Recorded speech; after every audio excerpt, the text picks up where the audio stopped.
So my buddy points at this platinum record. He's like, that's really cool.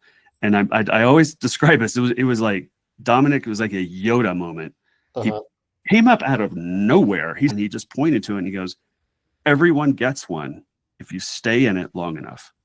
You have to stay in it long enough. Everyone gets one. Like I left that day and I realized, like, no matter how hard this thing gets, I have to get up and do it again tomorrow. Yeah. I have to get up and do it again tomorrow.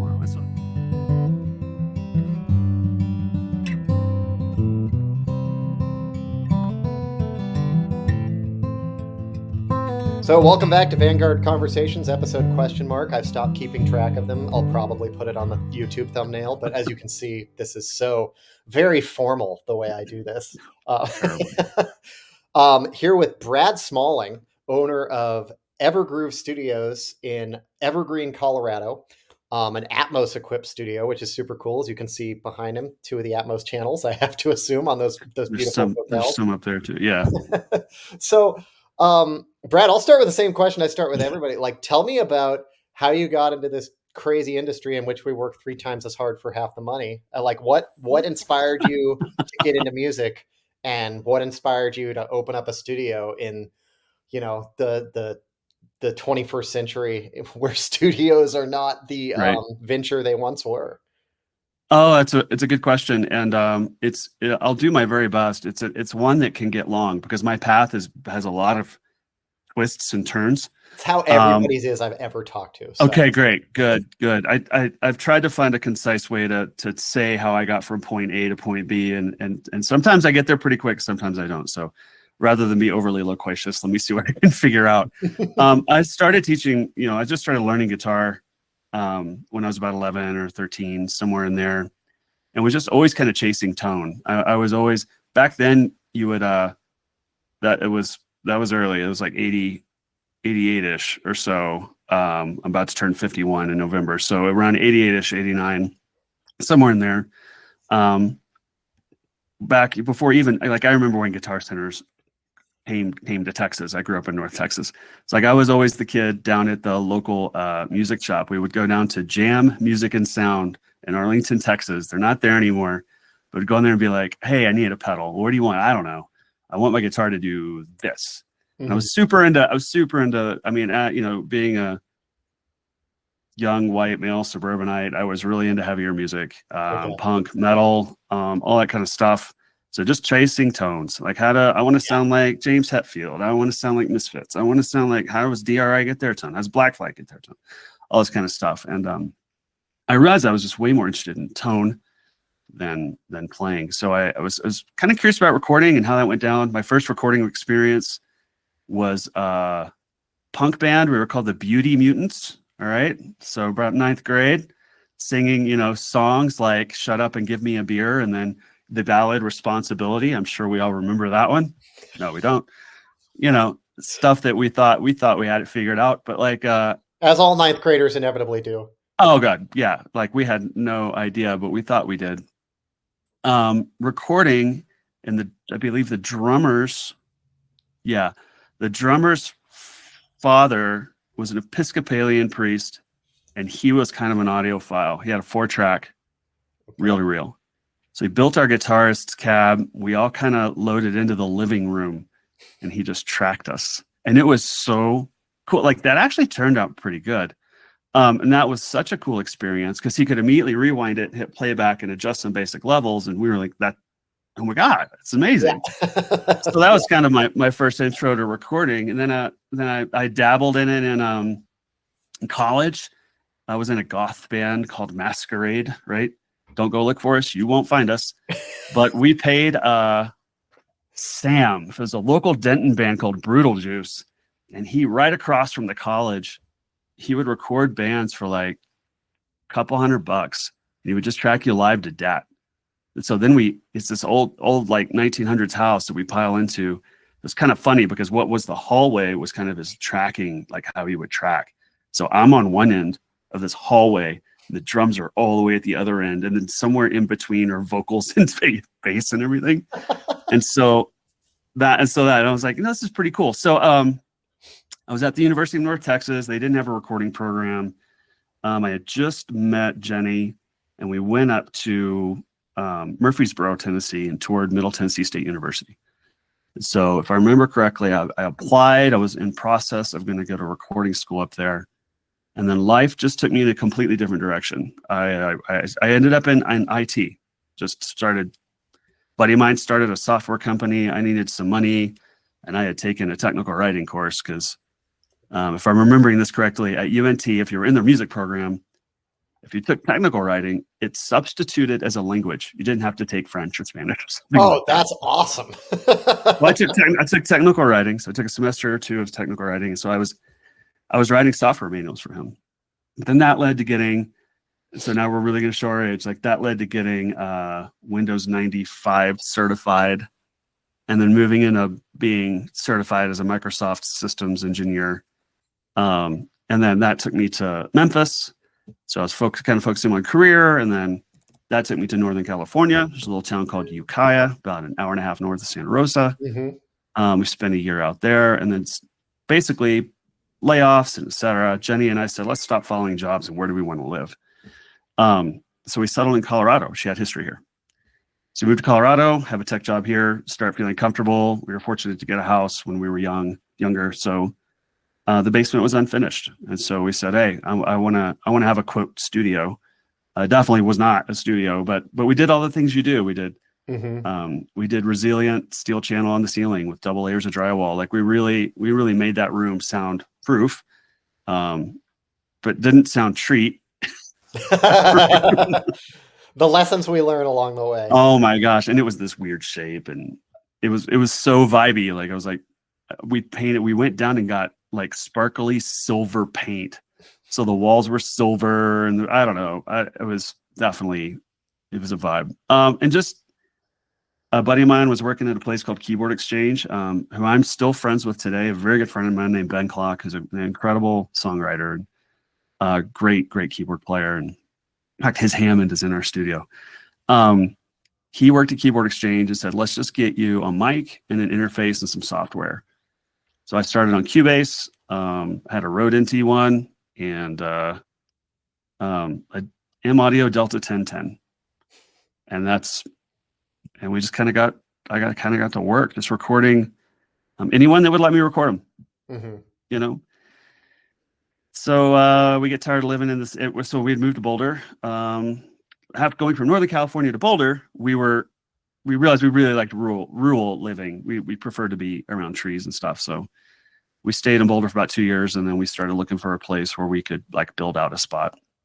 And one day Jenny just goes, I found it. And there was this MLS listing. It was this little unassuming cabin, but the cabin had a detached garage. The garage was fairly new. 2-car garage. It was oversized for a shop. So, pretty good sized building, about 800 square feet. And we said, well, that's it. So we toured the spot. We made an offer, I think, end of day. And we moved in. And so, so that was 2001. And we really started building the studio in 2003. And it took us 3 years. We opened in 2006.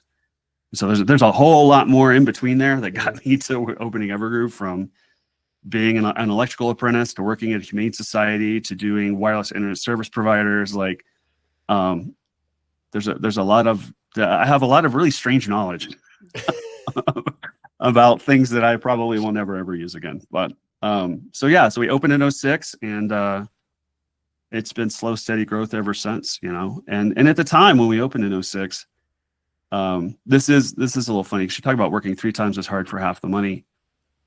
She was looking at layoffs, and then I was in IT and looking at layoffs. This was right around 2001, and just starting to think about what we wanted to do. And we're like, you know what?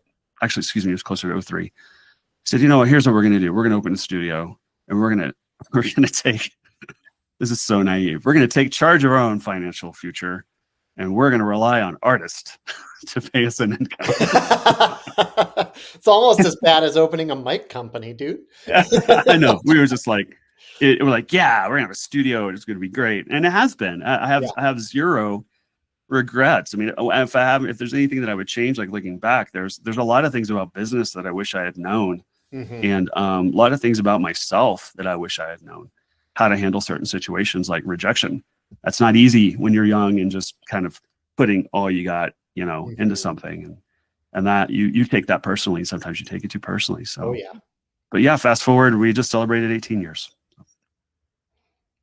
Well, congratulations, man. I Thank you. mean, so like, I want you to elaborate a little bit on that, on what you didn't know about business and what you didn't know about, yourself. And, if you were talking to somebody who's like, hey, I'm thinking about opening up a studio, in, wherever, uh, what are some very key points of advice you would say, man, I wish I'd known this?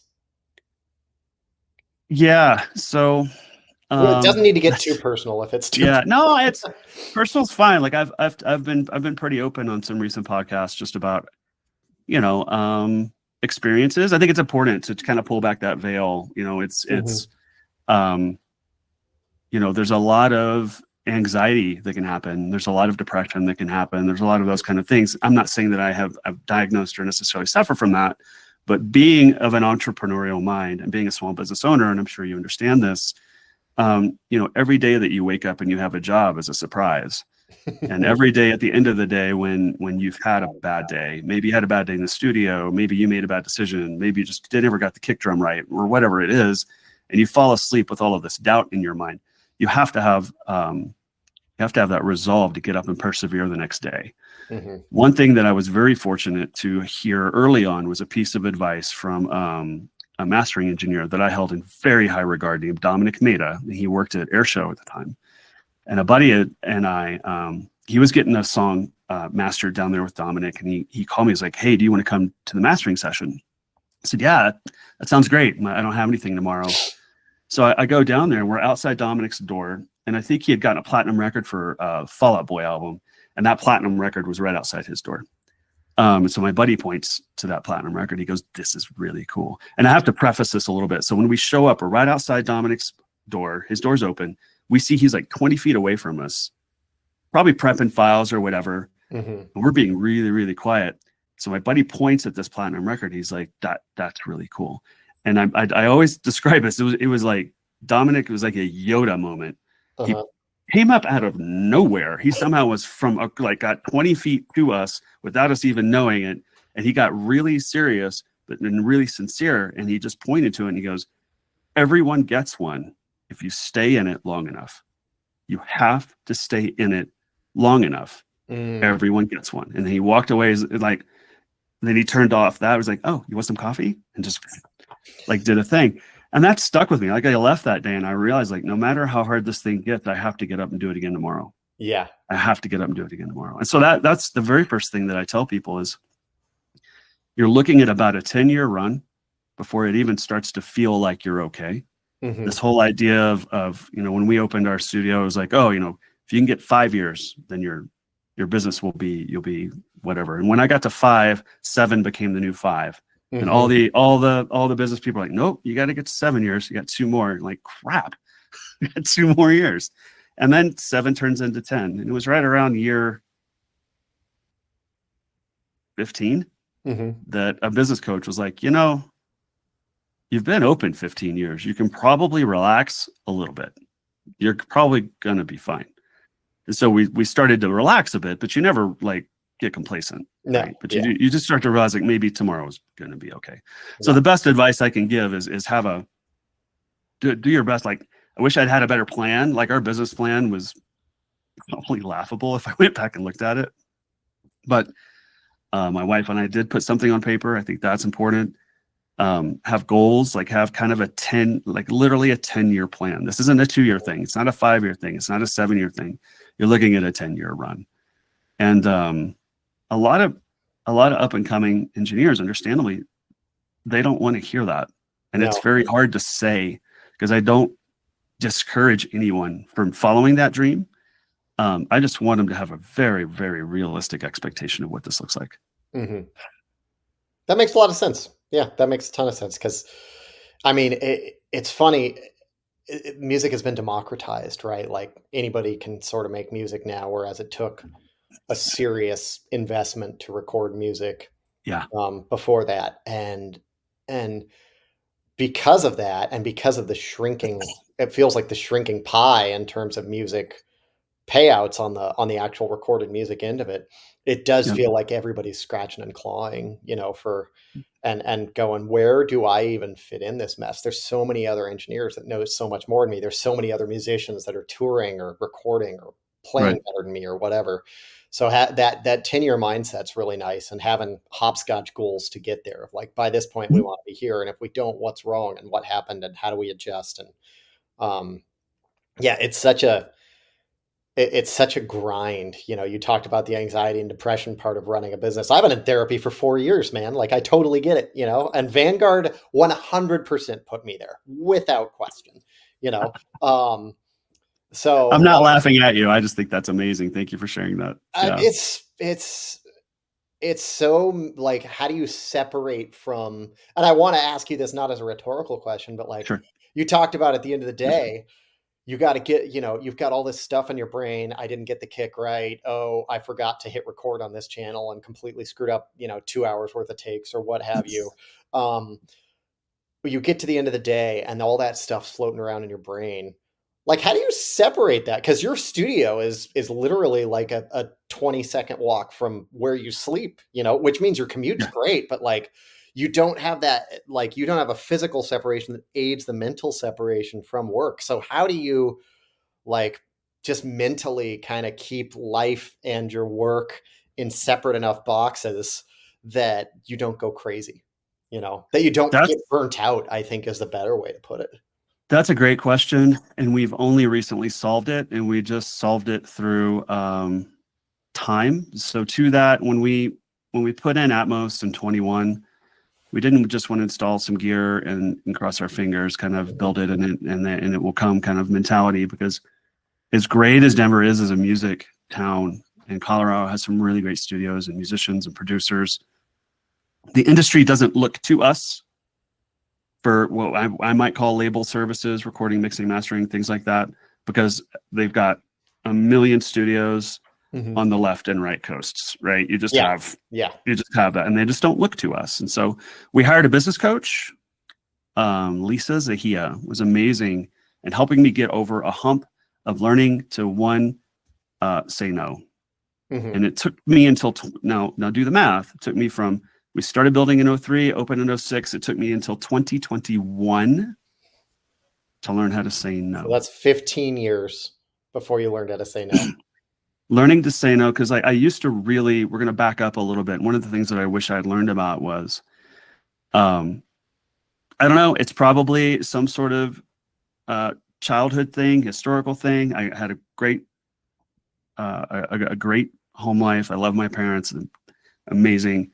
Who knows where this came from, but you would you would go to a show, you would be courting a band, talking to them, sending them emails, Facebook, whatever, and things seeming like they're gonna book, right? Mhm. Doing the thing. And next thing you know, you see a post like, so excited to go into the studio tomorrow with and be making an amazing record. Like, in those moments, and I don't know why, in those moments, it seemed like my entire world would crumble. Mhm. It would devastate me. I would go into a very dark hole, and it Mhm. would mentally devastate me for almost 72 hours.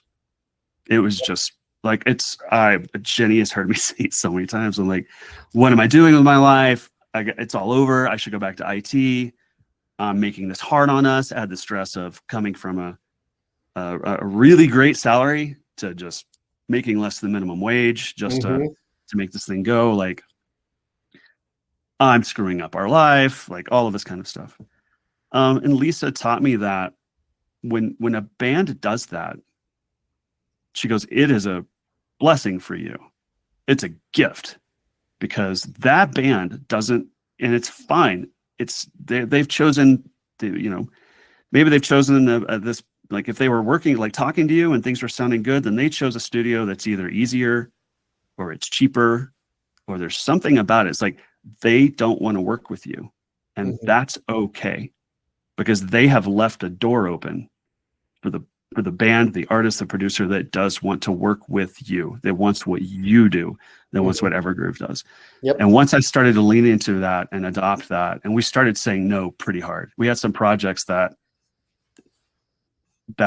just you could tell via email, like suddenly personalities weren't quite right, or they were suddenly demanding really, really strange things and just saying, hey, looks like this probably isn't the best fit.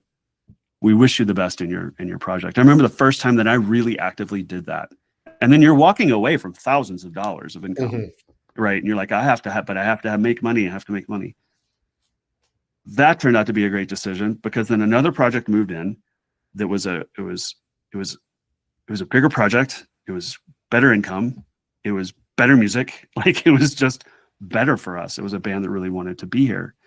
And so if something feels right, we just say, hey, this probably isn't a good fit, or we'll say no. We won't. We've learned to set boundaries. Like, we don't. You get 2 revisions. Use them wisely. Oh yeah. Oh, I did that. I did that early on, man. Yeah. Like the revisions thing. People are like, oh, I do unlimited revisions. I'm like, why? You're gonna end up working for nothing. We do 2 revisions. You get the initial mix plus 2 revisions, because if we get past 2 revisions, you're playing with the mix, and that's not fair to me. So then we go to hourly. Yep. It's rare that we go to Rev 3. Anyway, yeah. So like, it's just about realizing, like, it's okay to say no. I know, like, oh, but if I'll give them a 50% discount. We just got to get them through the door. We got to make money. Well, but at some point I've learned that the big discounts and like really clawing to get a customer through the door is usually counterintuitive. Like, I find that if it's starting to feel like a fight to get someone to book or whatever, then it's just not right. It just needs to be like, stop trying. Yeah. Right. So it's that stuff that, I mean, that's great. That's great. We are who we are. Thank you. We are who we are because of the lessons we've learned. I wouldn't go back and change anything, but man, if I had known that, maybe it would have made things probably easier for you, and like, yeah. I totally get that, because I have a hard time saying no as well.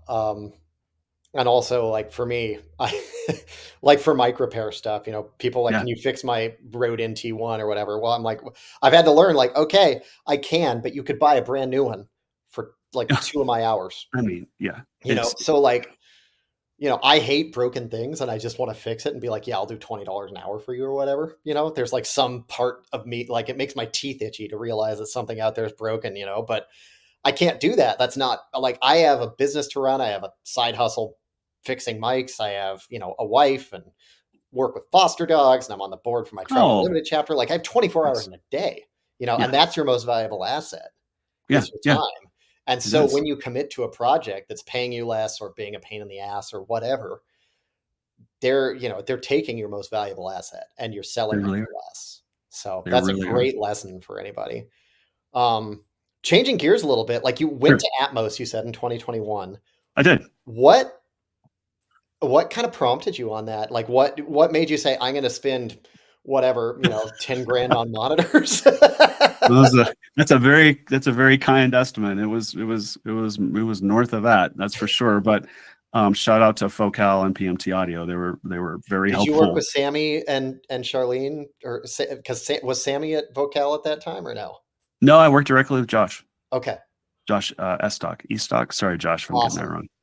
Yeah, Josh is absolutely incredible. And Focal as a company supported me and continues to support me in ways that my favorite monitors, for sure.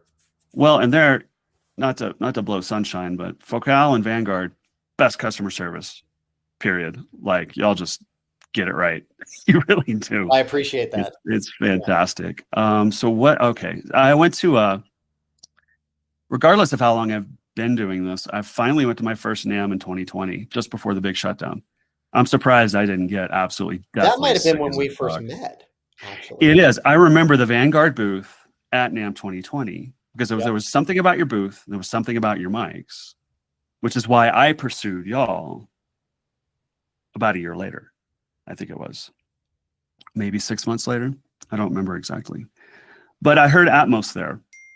It was ATC, and I know PMC was doing it as well. Sure, maybe it was. I don't know. They didn't even have an enclosed room. It was like, when they do at NAMM, they have kind of the 3/4 wall glass brick at the top, and you go in just so you kind of have privacy, but the top is open. Yeah. And so then they played back the Beatles, and I was listening, like, this is pretty cool, but it's kind of hard to tell because you didn't really have. It's like, okay, all right, there's something here. So we leave NAMM, and then during the big shutdown, I'm starting to think about Atmos. I don't know why, but it just kind of stuck with me. Like for some reason, it stuck with me as there was something about this technology. There was something about it that just kind of stayed with me. So I started talking to Jenny about it because, you know, we couldn't do in studio sessions. We were fortunate that we had a little bit of a backlog of mixing and mastering work. So we just worked on that. And so that allowed me to go back to like, get a taste of 8-hour days. Like, hey, I'm going to work from like 9 to 3 or something. I know, right? Like just something a bit more. Yeah. And so we would have these conversations about, well, you know, here's where we're at and here's what we're doing. And we're not sure what's going to happen. And I started telling her about Atmos. I said, well, there's this technology that I experienced, this surround thing. And there's, you know, Netflix is going to it and Apple's going to it. And she stopped. She goes, well, regardless of music, Jenny said, if we had Atmos already, we could have gotten other work. I said, it's possible. It's possible we could have reached out to do some other stuff or editing or whatever. She goes, we should do that. I said, well, hang on. I said, because you start doing the math and this is a big number. Yeah.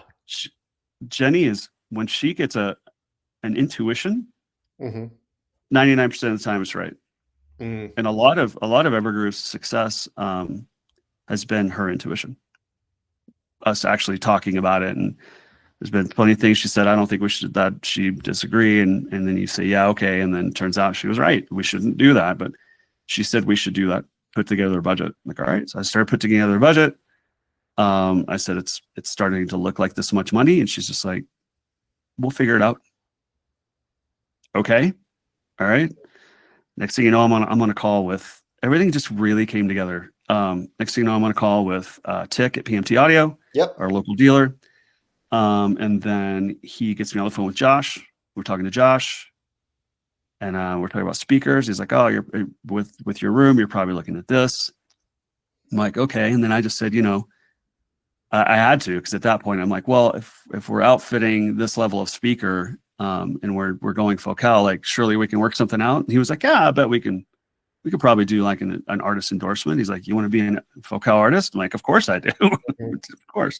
So we do that, which, to be clear, they didn't give me the speakers. Anybody listening, we still paid. Yep. just like Vanguard, we still pay, but it's a very generous discount. And so, you know, the funny thing is it really all came together.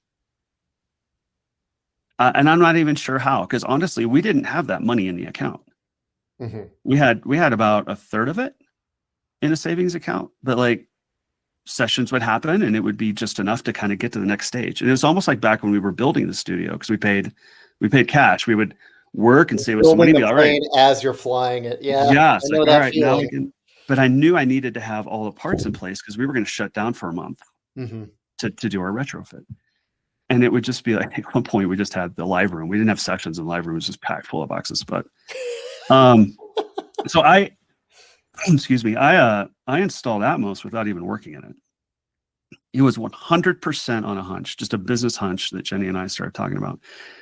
And we knew we were on the right track because, you know, like I was saying, so, you know, Josh was like, oh, well, you need to use the DART, the Dolby Atmos Room Design Tool. It's this super amazing spreadsheet that's basically an application. It's just full of macros and everything that you can now get from Dolby.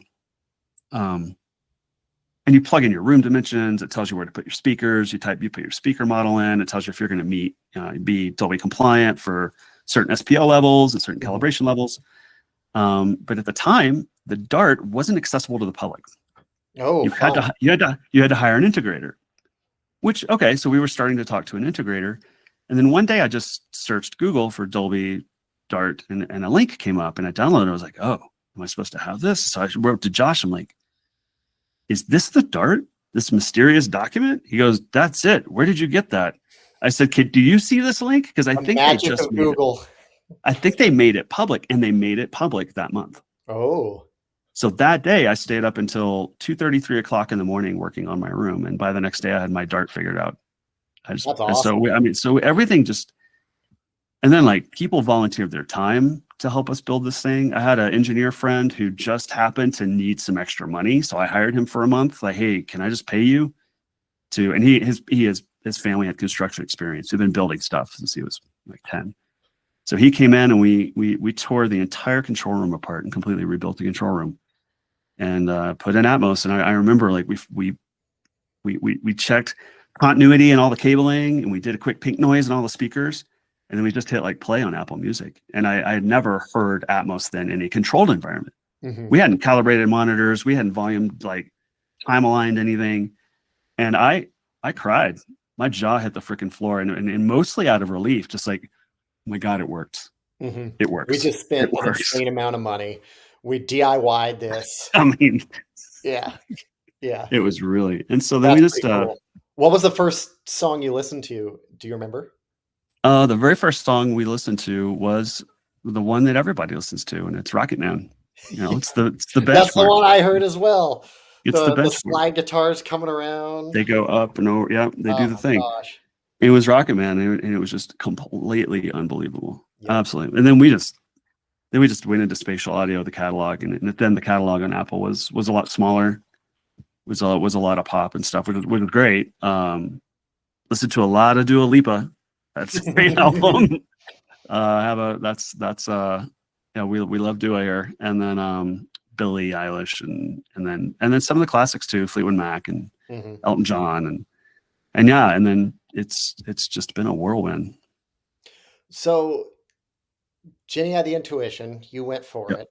How has it kind of changed your business model, for the better? Like what does it do when you say, oh, and by the way, we're Atmos capable and Atmos certified, or whatever the technical term is? Sure. The technical term is we're Dolby approved. They no longer certify what they call home entertainment studios, which is basically what we classify as. If we were, they only certify like dubbing stages now, like gotcha. the big rooms, which is totally understandable. No big deal. Yeah. They stopped that right about the time we got our DART approved. Okay. So, which is fine. That saved us some money. It's fine. Yeah. And the approval process is free. You just got to meet spec and stuff like that. Anyway, well, I mean, for one, it was important for us to be Dolby approved because it immediately gives you a little bit of credibility. It says that, I don't have a track record in Atmos, but it lets anybody working in Atmos know that our room meets spec. They can come in and they can play their file here. And so we wanted to do that. But the one thing it's done for us is, one, it's reinvigorated us as far as mixing goes. It's so fun to mix in this format. Like, I just can't explain what it's like to do a mix in that format. And it's gotten even more fun now that we figured out a workflow where we don't do the stereo mix and then go doing the Dolby mix, because that's a drag. Having to mix twice is a drag. And now having a better workflow, understanding how things translate, we're mixing stereo and Atmos literally at the same time, just flipping on a button on a controller that's going back and forth. And so when we're done, we're just done. And so what's that allowed us to do is having an efficient workflow, understanding the format better, has allowed us to provide affordable Atmos to locals. We upped our mixing rates by a little bit, whereas some people are like just adding on $500 for Atmos and just hoping that a band will be able to pay them like another $5,000 for a record. Yeah. We added about $125, and now there's only been one album since 21 from locals that hasn't gone into Atmos because it just kind of didn't make sense. Like, there just weren't enough elements. There just wasn't enough. Does my solo piano need to be in Atmos? I mean, right? Yeah. There's been a couple things, but yeah. So a lot of it is it's just been really, really fun to work in a new format. There's some question if there's longevity. I believe that there is. There's a lot of reasons to. That was my next question. So you're clearly ahead of me. Well, so there are over 2 billion consumer devices that support Dolby Atmos straight out of the gate. There are now, I think the most recent stats, there are now, I'm probably getting this wrong. I think I'm getting these numbers backwards. I think there's now 20 streaming services worldwide that support Atmos, because there's a lot more streaming services than people realize. Yeah. There's a lot of regional stuff that we just don't have in the US for some obvious reasons that support Atmos. And then I think there are now 12 car manufacturers, I'm trying to remember the most recent stats, that have Atmos in their pipeline. That are it's like fast tracked. And so then the next The next dam to break is going to be Spotify. Yeah. So Apple's there, Tidal's there, plus 18 other platforms coming in cars, soundbars support it, TVs support it. You've got headphones with now, Bluetooth headphones natively with head tracking in them, Yeah. which I'm not a huge fan of head tracking for music, but it's there. We have to consider that. And so once you look at all of that and how now it's really being used in movies, now it's really, really been, I think it's inevitable. It's And not mixing in 12.2 or whatever anymore. It's having like a format that is kind of the standard and also so yeah, collapsible, right? very, very, it's a very, very agile format. Yeah. And so I get that asked a lot, like, well, the consumer is never going to choose Atmos. They don't even whatever. And I go, well, they don't have to choose anymore. Yeah. It's kind of dark in that it's a forced format change, but I think it's also kind of brilliant. And I think it's a forced format change in the way that like they were like, hey, maybe we should, Europe was like, maybe we should use manufacturers, like make them use the same plug for their phone so that we don't have 40 charging cords, Yeah, it's a forced change, but it's a forced change for the better.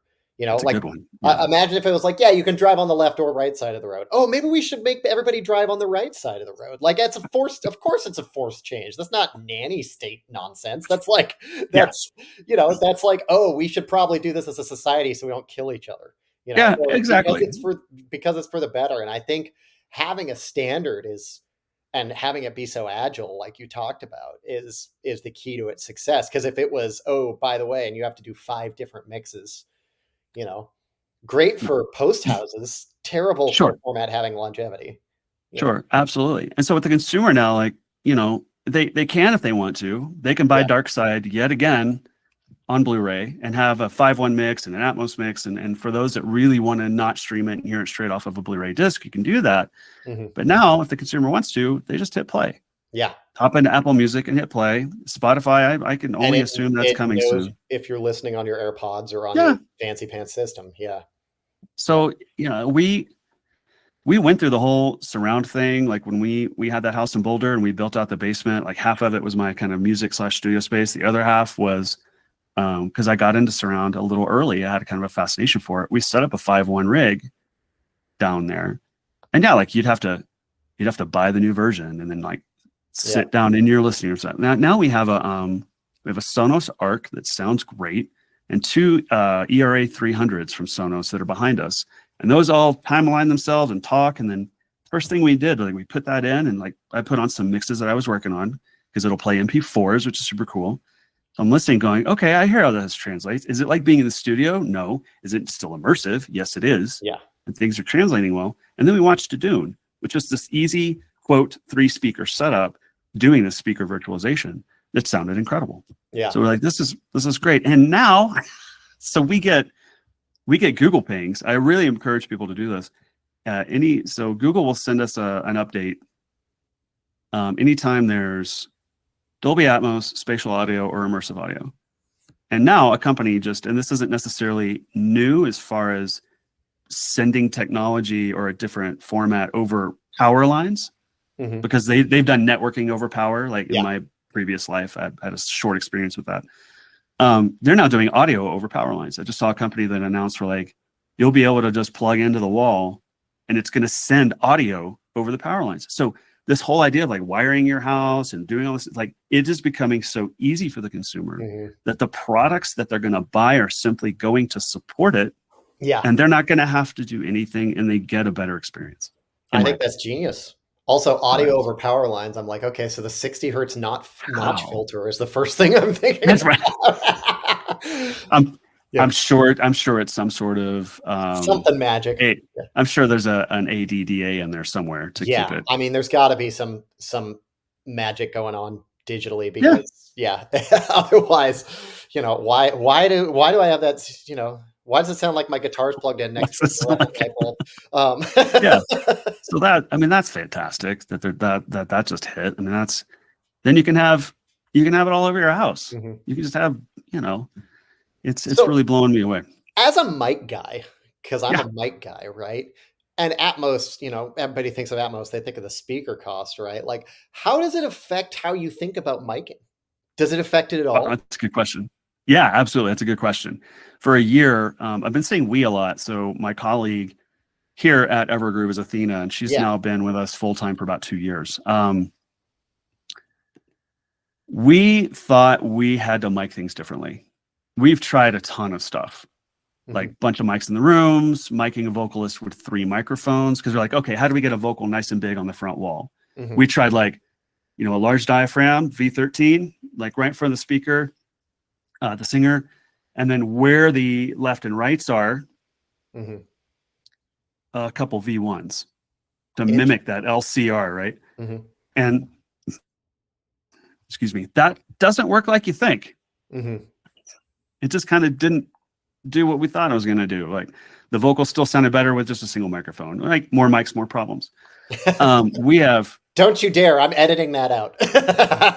well, no, don't, because it's going to lead to, and I think you're going to appreciate this. And so we've tried.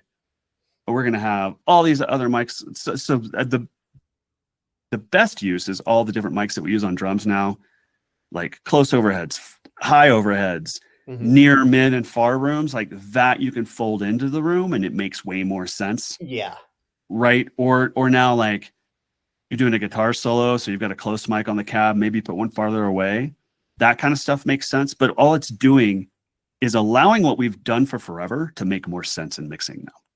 Gotcha. Like we tried all sorts of mic setups, and what we realized was it comes down to the best microphone in the best place. Like start with source, start with mic placement, because Atmos will reveal bad mics, bad mic placement, bad rooms, because we're not, once you pull it out into Atmos, we're not just hiding in a 2-track mix anymore. Yeah. You can hide a lot of crap in a In the stereo stereo mix. field, yeah. You can hide a lot of crap. And we've found a lot of crap when we get stuff to bring from stereo to Atmos, where we get stems or we get multi-tracks, and you start folding it out in the room, you go, oh, I hear that edit now.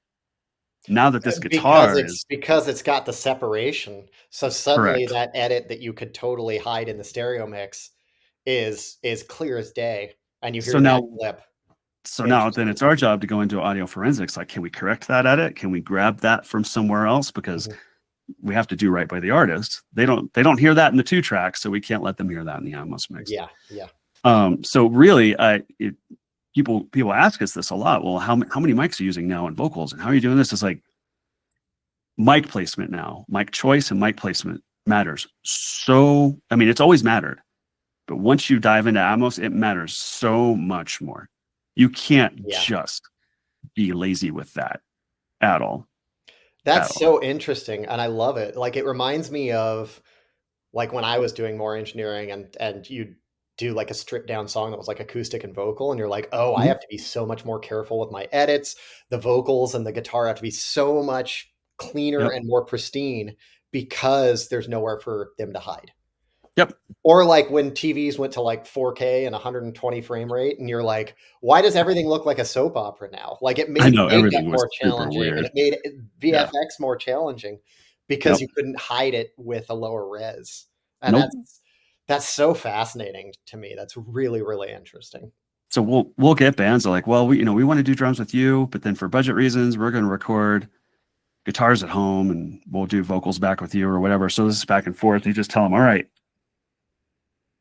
don't if you find yourself saying that's pretty good or that'll do, stop, Yeah, because you're not there yet. You and need to then go when you bring that. it to me, I'm gonna be annoyed with you, and then you're gonna pay more money to do this anyway. That's right. If you want me to curse your name, sure, do that. Sure. That's perfect. Yeah. But yeah, it's so much more about mic placement now and mic choice, which is And I where have to assume that means that the performances also have to be cleaner in the same way.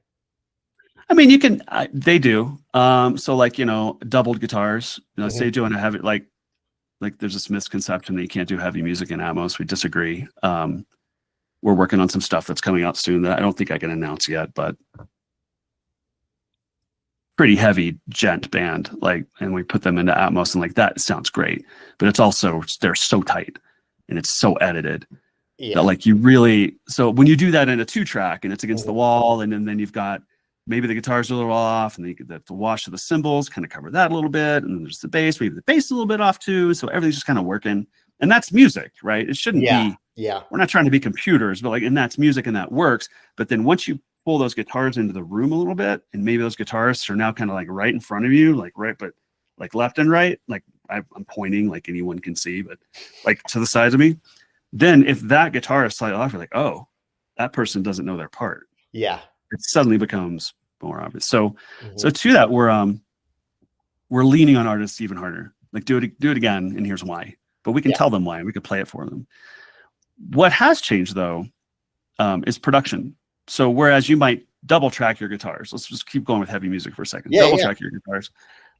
You might track them to 3 takes or maybe even 4. That way you can kind of fill the room a bit more with these big guitars, right? Interesting. Okay. So, and then, vocal stacks, we're getting, if there's a 3-part harmony, we're getting at least doubles on all the parts. Because that's the stuff that fills the room really beautifully. Really, really. We have so much more space to work with, and I'm sure it can start to feel empty really fast in an Atmos mix. Yeah, if you don't, and that's where if you don't have a whole lot going on, maybe Atmos doesn't make sense. Maybe it does. I don't know. If you don't mix my audiobook narration in Atmos, I'm gonna. Well, they're doing it though. They are. They're doing podcasts in Atmos. They're doing audiobooks in Atmos. I'm sure it makes sense with certain contexts, like when they do those enhanced dramatized audiobooks and stuff. But yeah, for sure. Yeah. It's not what I listen to for sure. It's one guy doing all the voices. It's Stephen Fry doing his Hermione voice for Harry Potter. There you go. Perfect. Yeah, we need that just a little bit closer to me. Please. Yeah, exactly. Perfect. Just Hagrid's behind me in this one. Yeah. So it's really we think about production and what do we want more of, and what do we just want one of, right? Yeah. You don't have to double everything, but. So you're thinking ahead, like your pre-production, you're thinking pretty far ahead, so that your post-production ends up cleaner and you're not doubling parts manually or anything like that, or faking doubles or stuff like that. Which is impossible unless they track to a click, and even then, I'd rather just get the other take. But yeah, for sure. Yeah. Gotcha. So going to the mics real quick, you talked about being a Vanguard user and a Vanguard endorser for a long time. Which we really appreciate. And, I think I've used your photo that you had all the Vanguard mics you had set up in one place. Yeah. I think I've used that in advertisements, to be honest, Perfect. Facebook ads. Use it all you want. Yeah. But I am curious, how those might make your job a little easier. What is it about the Vanguard mics? You talked about customer service earlier, which I appreciate because we do take that very, very seriously. But, what is it about it that makes the job easier? What was this is what attracted me to this company and these mics? The mics, for one thing, the mics just sound great. I don't know what it is you're doing. That's voodoo on your end. That's your little, just a little bit of cocaine on your circuit board. And that's it. The mics just sound great. You put them on to that, there's only been one vocalist that a V13 didn't work on since we came on board almost 4 years ago. Wow. And there's just something about his voice. And I tried 2 other manufacturers' microphones, and it's just his voice. That's when you went about the SM7. we went to, it's funny you say that because he asked, and I knew something was up because he goes, ever use an SM7 on vocals? And I said, it's been a while. Why? He goes, I find that works pretty well on my voice. I'm like, oh, well, we'll check it out. Lifter. Yeah. I'm like, oh, well. So we start with the 13, and I was listening to that, and it was so different that I thought I had a mic problem. And I was like, oh, no. Well, it's fine. We got another one. Swap out the mic. Exact same thing. Tried another company's microphone. That's not working. Tried another company's mic. I was like, what the hell is going on? And we ended up using vocal quality that was not kosher. There's just something about 4K, and there was something really weird, pushy, and kind of the upper mids with him. It's just something that just didn't. And it's not that your mics, they didn't enhance that in a bad way at all. They just anyway. No, I totally get it. And sometimes it is going from a condenser to dynamic because dynamics and don't capture as much detail. So we went to I think they're still around. We went to a shiny box ribbon. So you went to a ribbon mic. Okay, gotcha. Yep. Popped a ribbon mic on there, and they were going for this really vibey thing anyway. So then we're kind of spun out on this for a bit, but then we put a vintage Shure 55 on there through a guitar amp, Nice. and then we That's just did the cool. thing, right? So yeah. Yeah. And anyway, so with the thing about the Vanguard mics is like you put them up and they work like so many times. This gets used a lot, and most of the times it's total horse pucky. When people say I put up the mic and it was mix ready, I call BS on that so many times because I've borrowed mics and rented mics. You put them up like that's nowhere near mix ready. Like that's not at all. But so many times we've put up a V13 straight through a pre, straight into Pro Tools, and the singers come in and they go, "What mic is that? My voice has never sounded this good. What are you doing? What EQ are you using? What compressor are you using?" I'm like, I'm not doing anything. It's the mic to the pre to the. I mean, the mic pre is doing something, but like not as much as we like to think. I think, and once you learn that, and we've used these mics now on everything. From taiko, from Japanese taiko to marching drums to drum kits to acoustic guitars to ukuleles to bass cabs to acoustic bass to, I mean, horns, saxophones, flutes. I mean, we have quite a library that we have used V13s, V4s, and V1s on. And Derek, it's just as simple like the mics work. Like you've designed them in a way that they do their job right out of the gate. They're not trying to be another mic. They're doing their own thing. And then in being their own thing and in doing their own thing, you were allowed to avoid all of the pitfalls. I mean, everyone loves a 47, but I'm sure it's got its problems, right? And so if you're trying to copy a 47 and be accurate, you're copying those problems. And then if you fix those problems, you're not really copying anymore, are you? You're not being true to the source. So like, what are you doing? You can be inspired. Clones are fraught with their own thing, and I have a whole soapbox I could get up to on that, but I won't. I save that for NAMM. And but yeah, you're totally right. And part of it is that those mics back then, like with the technology they had to work for, all those mics were necessarily had a color because it was, like they were working with limited tech, right? So those mics have color because they couldn't do it any other way, right? Gotcha. So and when you get a mic that's really colorful, it's the best mic in the world on this vocalist, and then on the next vocalist it does not work at all, right? Doesn't. Yeah. And I don't think people have the budget for a 20 mic vocal locker anymore for their studios, so it's got to walk that line between flattery and utility. Yeah, absolutely. It just has to. I think to be an effective product in 2024, the year of our Lord, it has to be, It does. And that's exactly what these are. I mean to the point where bands have said, well, okay, for budget reasons, we really want to do vocals at home, but like, how do we do that? Because we don't have a V13. I've said, go buy one. Just go buy one and then put it in your room. Is it going to be okay in my room? It's going to be fine. It's your voice. It's that mic. You're going to be okay.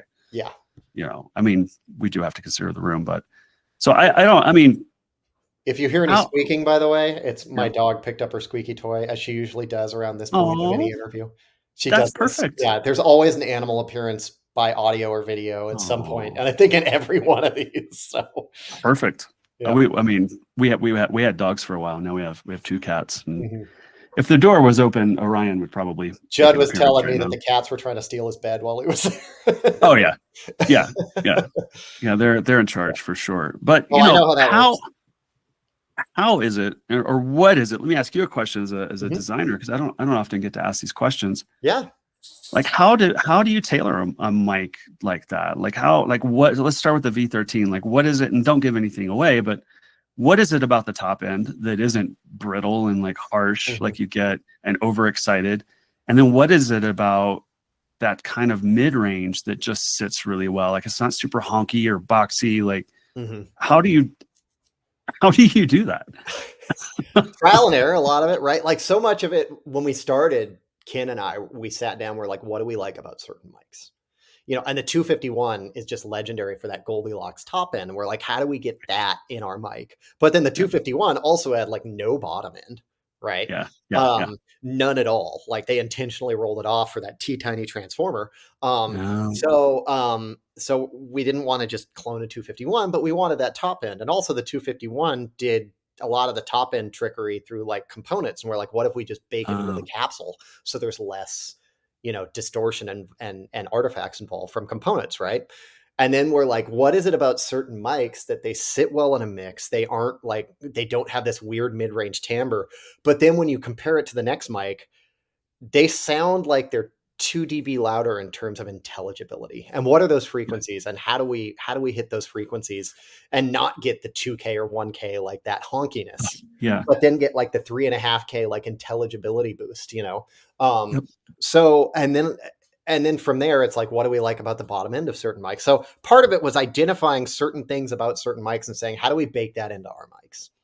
Gotcha. And then the second thing was, okay, now we got to just go endlessly test this on as many sources as possible. And so we took prototypes into studios on real sessions, and it's like, okay, throw up your 87, your 47 against our V13 prototype, or throw up your Manly Gold against our V13 prototype. And then we'd have, several prototypes with only one change, and go, which one of these changes do we like the best, or do we not like any of them? And then we'd listen to the Manly Gold and we'd be like, oh, we like that about that mic. How do we get that in our mic? Right. And so a lot of it was just trial and error, right? Because there's the scientific objective part of microphone design, low noise floor, high SPL, stuff like that. But then there's the subjective part about why do we like what we like, right? Like tubes are objectively worse than transistors in every way, but you don't see a lot of people going like, I need that solid state amp because it's objectively better for my guitar. Tubes do something that makes our brains happy, right? Subjectively. So the subjective part of it is this endless quest for me of like, how do we get 1 or 2 or 5% better with these changes without spending a ton of money to do so. Right. And then from there, you're hopscotching. And before you know it, that interest compounds and you've got a mic that's 80% better and you spent $4 more on the bill of materials. And you're like, yeah, I will 100% do that.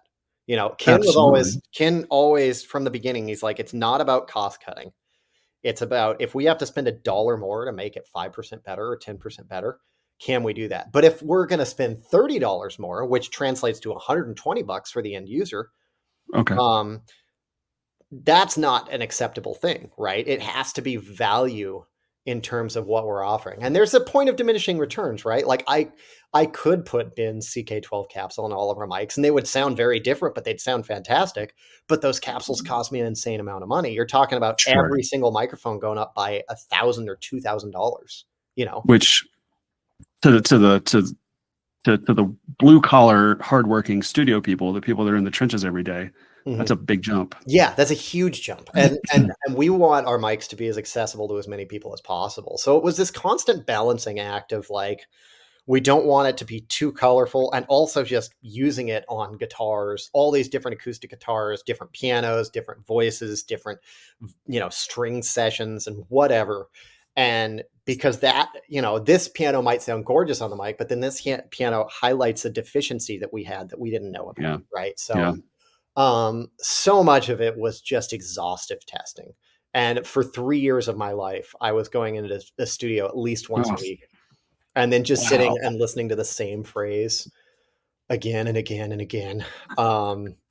And going, oh, I like this, I like this, I like this. And then picking a different phrase. I mean, it really did wonders for my ears because you get hyper attuned to little things. And now a lot of the times when I listen to Mic Shootout, I can pick my mic out of a lineup blind because I know exactly what a V13 sounds like because it has been permanently branded onto my frontal lobe or my auditory lobe, whatever, my auditory cortex, like it's just there. So, yeah, I mean, I went a little long on that, but that's part of the process. I did a little video with Matt at Mill Sound Studio in Arkansas, and we just highlighted a fraction of the process, of testing different tubes and different brands of capacitors that in theory should be the exact same because their construction's similar, the dielectric's similar, the voltages and the capacitance are identical, and yet they sound different when you put them in the same mic. That's crazy. It's like it's bonkers, right? Like, why does that sound different? And there's a lot of reasons for that, but it's also beautiful because it means there's endless variations that you can try to make a different a different tool for artists. And that's what I make is I make tools. I am in no way like, oh, I'm part of the artistic process. No, like I make a paintbrush, and it's my job to make a paintbrush that helps the artist do something cool. But the artists are doing the cool thing. I just make a paintbrush. And like I'm Well, under no illusions. I just, even if I focus on that and I say, how do I make a better paintbrush?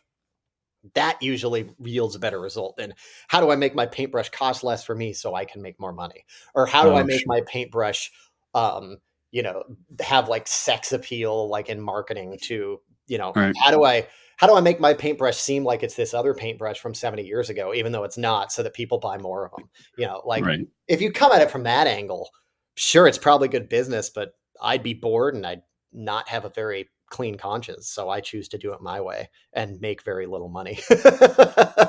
But So, but there's something about, the money is one thing, but doing it your way, and at the end of the day, when you lay your head down at night, you did it your way. You yeah. did it in a way that allows you to sleep at night, and that's Yeah. that's what When I'm not matters. thinking about, balance sheets and stuff like that, absolutely. I sleep really Right. well. Oh my God. Yeah, we to that we just brought on a new kind of financial advisor that's helping us work our books in kind of a different way, which has been really great. But man, Mhm. if you start looking at those sheets, it really exposes like, oh, we should probably look at your travel and expense expenditures. Like, Oh yeah. Oh yeah. I had to really change the way we did things from last year to this year for, not to get too inside baseball and start talking about like QuickBooks, but like oh, I I mean, looked at my balance sheet and I'm like, well, we lost a bunch of money last year and I have to change the way we do things because the pro audio business isn't going to get easier anytime soon. We're still in this no. post-COVID hangover. Oh God, And, yeah, every single manufacturer I've talked to, guitars, synthesizers, microphones, monitors yeah, are like, yeah, this freaking sucks right now, man. Like, and yes. it's a roller coaster. One month we'll do great. And I'm like, all right, we're back on track. And then we have Uh, two crappy months in a row. And I'm like, oh my gosh, how am I going to pay my employees? So it's like, yeah, yeah, like even this month, if anybody's listening to this, go buy a Vanguard mic for me because Curtis and Cade need their paychecks this month. And we've just had like a garbage month so far for no reason, oh for no particular reason. And it's like, it's October. We should be doing well. It's yeah, quarter 4. yeah, And yeah. the entire sales cycle of pro audio is all out of whack. And it, Wow. it makes me feel better to go, oh, it's not just me. No, It's I not mean, just yeah, me. I'm doing what I can with what I have. yeah, And if things go belly up, then I know I've done what I can, right? yeah, And and then next month we could have a month that erases this month's poor performance. And that's the stuff outside of my control, right? Like I can yeah, control Facebook ad spend and I can control, doing mic road shows at cool studios and the Rocky right. Mountains and stuff like that. But I can't control how the pro audio industry is at large or that No, everybody's holding their breath because there's an election around the corner and that always makes uh, people oogie to spend money, yeah. so it's like it's just a weird time right now and I'm trying to roll with the punches as Well, you did for 18 years. 18 years. Well, I'm pretty sure. I mean, I don't want to commit to it, but based on that, based on the mic shootout that we did here, the little roadshow thing at Evergroove, I think one of the engineers that was here is looking to, if he hasn't already, pick up a V44 from you. So, I think he already did. What was his name? Ian. Yeah, Ian picked up a mic already. He's a good man. Yep. Yeah, he Oh covered yeah, our roadshow expenses, so props to Ian. And Ian's props to great. Brad for making our roadshow expenses very small. Thank you for that. That was Oh, awesome. that's Yeah. it's one of those things. We're far enough from the airport that it's just too expensive to take an Uber or a Lyft here, and it's like Yeah. we'll just come get you, and then like once you're here, what are you going to do? Rent a car just to drive to the hotel? Yeah. 25 minutes away from it's just absurd. So it was y'all are family. That's what I told Judd. Like and you too. Like anytime y'all are in Colorado, like it doesn't have to be business. If you just need a place to crash while you're cruising through the mountains, just come on by. I appreciate it. I want to come hang out and hear everything that you're doing in Atmos because the last time I was in a good Atmos room was pre-COVID. So I'm ready for another dose of mind-blowing stereo. Well, not Well, I come call on it a out. stereo mix, spatial mix. You can Come see on out. I'm still stuck in 19 tickety 2, calling it a stereo mix. But yeah, I mean we're an hour in, so I say we call it here. But man, Cool. we Yeah, could talk for another 2 or 3 hours, I know, and not break a sweat. But I think we got so. other stuff to do. So thanks a million, Brad. Thank you for Thank everything. you. How can people find you and hire you to mix their album in Atmos for a reasonable rate? For a reasonable rate, a frighteningly reasonable rate.